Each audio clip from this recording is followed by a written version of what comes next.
In new toy updates, picked up one of these, just a kind of highly rated solar trickle charger off Amazon. Of course, it's a great day given how I think this is the remnants of Hurricane Beta coming through. So yeah, it's a great day to do some testing on the trickle charger.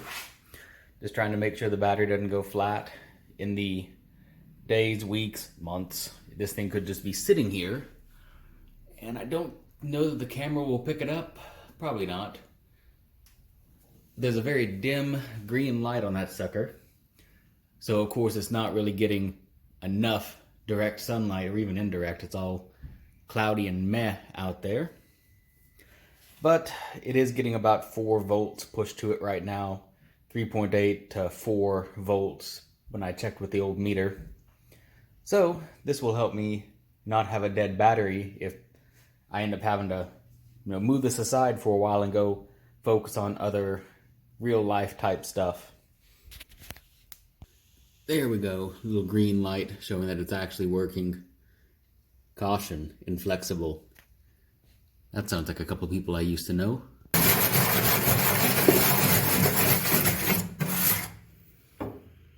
I keep telling myself, I didn't sign up for this, good God. Then I remind myself, yeah, I kinda did. More of this galvanized steel floor is coming into view. Kinda wish I'd seen this instead of just a bunch of mud. That would have told me that, maybe this body wasn't as solid as it looked. Seems like they've put some kind of, I don't know if that's bed liner or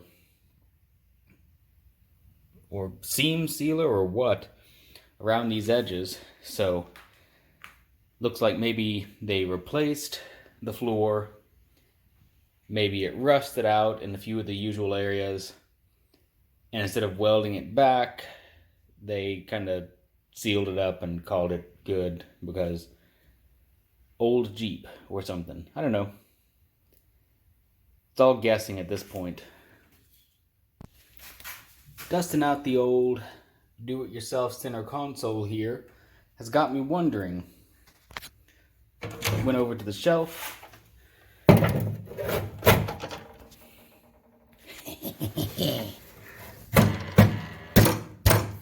Do a little bit of fitting on that. Now maybe I have a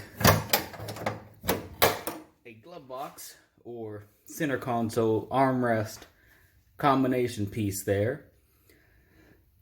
Looks like they've already used a few screws to just, bolt stuff down so they don't really care about what's underneath.